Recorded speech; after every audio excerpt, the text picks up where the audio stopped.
Shalom bien-aimé dans le Seigneur, na pesi biso mbote na kombo na Yesu.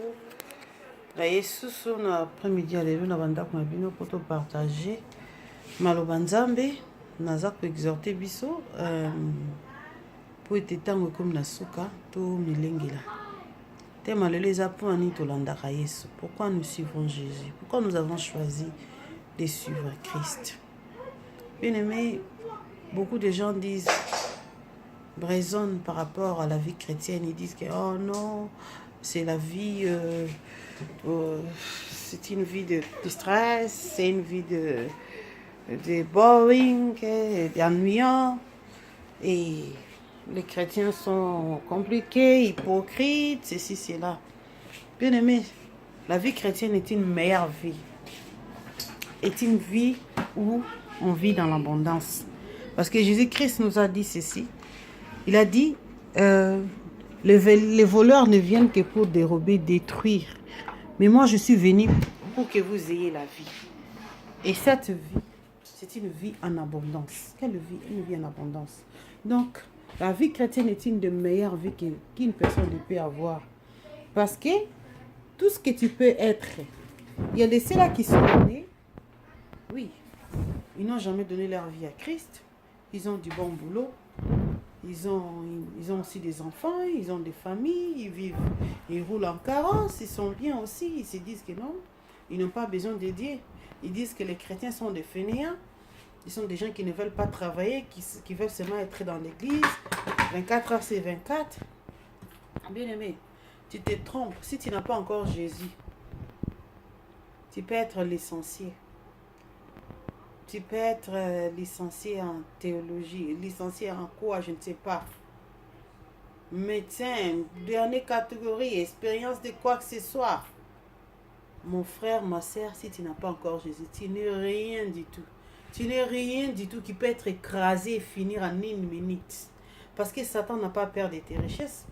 Satan n'a pas peur de ton intelligence. Car Satan n'a pas peur de tes diplômes. Il peut t'arrêter comme ça, il te détruit et il finit de toi. Il y a des gens comme ça, il y a eu des génies dans ces pays.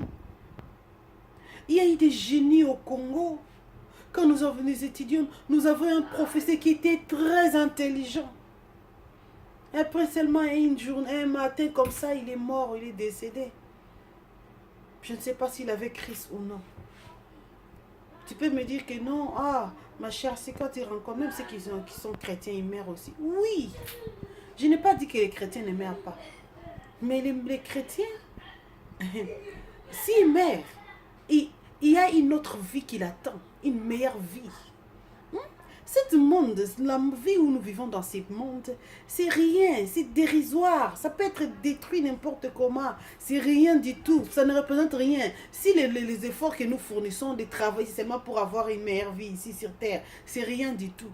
C'est l'éternité qui compte, mes bien-aimés, frères et sœurs. C'est l'éternité qui compte. Et puis, en étant ici sur terre, non, le diable ne peut pas jouer avec un chrétien. Non, non, non, non. Sa vie est protégée en Christ. Un chrétien, quand il marche, des anges sont à côté de lui. Il marche avec lui. Là où il met ses pieds, c'est protégé, épargné. À moins que ces chrétiens-là ne connaissent pas son identité. À moins que ces chrétiens-là soient ignorants de ce qu'il est. La Bible dit qu'un enfant de Dieu, le Seigneur lui garde, les malins ne peuvent rien contre lui. Donc, un chrétien doit être assuré, connaître son Dieu, qui il est. Alors, il ne peut pas avoir peur du diable. Mais celui qui n'a pas Christ, même si tu es riche, si le diable décide d'avoir ta vie aujourd'hui, il l'aura. Il peut te mettre seulement une ambiche comme ça, tu es fini. On a vu de grandes maisons, des parcelles là avec des portails très longues, très grandes. Ne s'ouvrent jamais. Mais le jour où l'un est mort, toutes les portes sont grandement ouvertes. Oh, parfois on se demandait c'était quoi la chimie de cette maison, comment c'était conçu. Mais quand il y a la deuil, la maison est déjà ouverte, la parcelle est ouverte, tout le monde peut tout voir. Ça veut dire quoi? Que la vie, l'argent, les richesses, les diplômes sont vanité.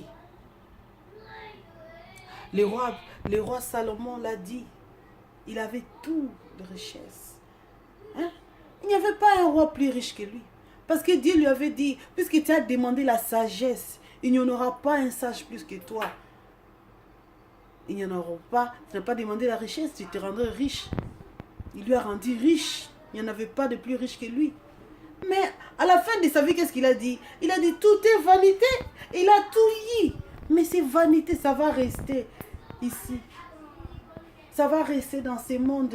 Ni nous sommes ressortis du ventre de notre maman, ni nous rentrerons. On ne va rien apporter. Même si on enterre, je vois d'autres personnes se faire enterrer avec des voitures, je ne sais pas, des casseroles, des postes de téléviseurs. Mon frère, qu'est-ce que tu vas faire avec ça? Tu connais le monde là où tu vas, là aussi on prépare. La façon dont ils mangent là-bas, ça me fait rire. Hein? Non, tu ne vas rien apporter. Quand tu meurs, c'est un monde à part. Un autre monde qui commence. Hein? Tu vas préparer où? Hein? Tu vas préparer où? Tu vas rouler les autres qui veulent être enterrés avec des voitures. Mon frère, tu as trouvé les voitures ici. Les choses de ce monde sont vanité. Si tu as l'argent, c'est bien. Mais il faut contribuer à l'œuvre de Dieu. Il faut chercher à voir Christ. C'est ça la chose la plus primordiale dans la vie d'une personne. C'est avoir Jésus-Christ comme Seigneur et Sauveur. Tu peux avoir une vie, tu peux dire, oh, j'ai aussi une meilleure vie, je ne pars pas trop à l'église, mais Dieu me garde. Il te fait seulement grâce parce qu'il veut assez que tu puisses écouter la parole de Dieu. Tu puisses avoir, il veut pas que, le Seigneur ne veut pas que les païens puissent mourir de sa voix. Voilà pourquoi il nous a mis, les gens comme moi, les gens comme les autres, beaucoup de sœurs ici, dans des sociaux médias, ils sont en train d'enseigner la parole de Dieu. Ils sont en train d'interpeller le peuple de Dieu. C'est ça le rôle de la sentinelle. Comme la Bible dit, nous devons avertir. Comment les gens vont écouter si on ne les a pas enseignés? Il doit y avoir quelqu'un qui les enseigne. Dieu ne veut pas que tu puisses mourir dans ses voies. Il t'aime, quelles que soient tes fautes. Donne ta vie à Christ. La vie chrétienne, ce n'est pas pour les pauvres. Ce n'est pas une vie ennuyante, non. C'est une meilleure vie.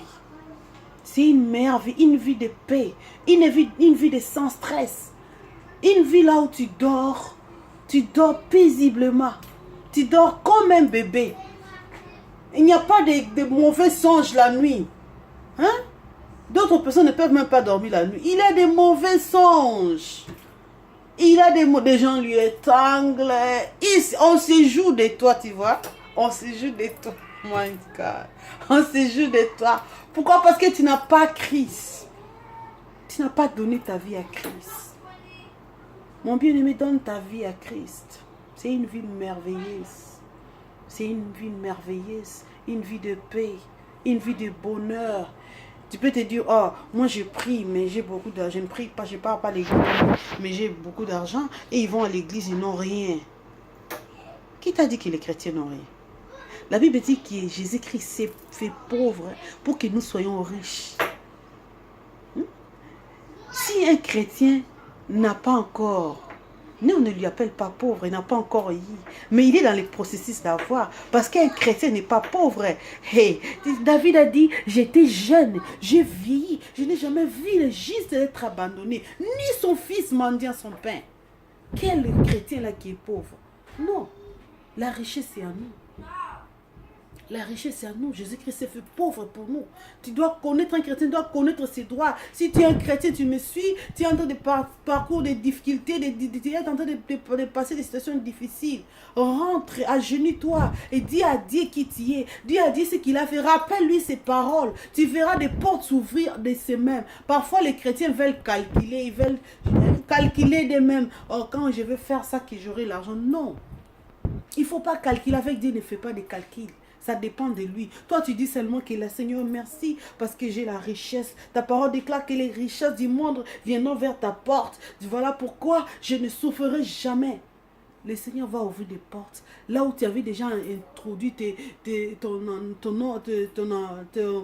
demande d'emploi depuis longtemps qu'on ne t'appelle pas, tu verras qu'on t'a appelé. Dieu sait comment faire des miracles. Tu vas voir. Un chrétien ne soit pas fainéant. Un chrétien doit étudier aussi, avoir la connaissance.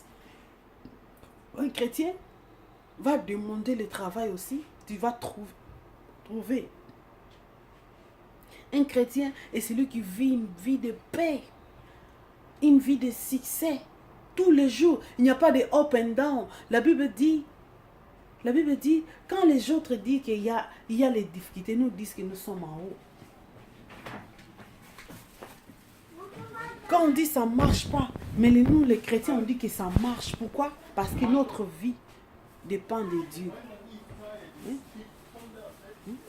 Notre vie dépend de Dieu. Ça ne dépend pas d'une personne. Ça ne dépend pas de quelqu'un. Bien-aimé, suivons Christ. La vie en Christ est une vie merveilleuse que tu ne peux avoir dans ce monde. Il n'y a pas de plus merveilleux que ça. De donner sa vie à Christ. De servir Jésus-Christ. De marcher, de vivre pour lui. La Bible dit, si nous vivons pour le Seigneur. Nous vivons pour lui.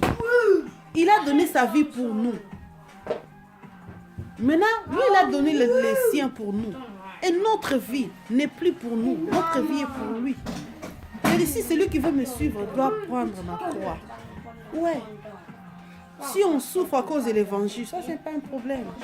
Ça, c'est vraiment une raison même de se glorifier. Si on t'incite à cause de Jésus-Christ, à cause de des messages que tu as prêchés de la parole de Dieu, il n'y a pas de problème. Mais ces histoires de ce monde, oh non, tu n'as pas encore. Non, les travails vont me chercher parce que je suis l'enfant de Dieu. Le monde m'appartient. Au nom de Jésus, je vis en prospérité. Okay? C'était ça le message d'aujourd'hui. Je sais que je n'ai pas encore bien pour clôturer ça. Mais dis-moi, tiens-toi debout, mon bien-aimé. Tiens-toi debout, mon bien-aimé. Cherche Dieu. Donne ta vie à Christ. Laisse-lui diriger ta vie. Laisse-lui te commander. Laisse-lui t'orienter. Tu vas vivre une vie merveilleuse dans ce monde. La vie sans Jésus-Christ, c'est une vie morte. Mais avec Christ, nous vivrons en paix dans ce monde et dans le monde futur. Nous avons la vie éternelle. Nous serons en paix. Nous serons à côté de lui. C'est ça la plus importante.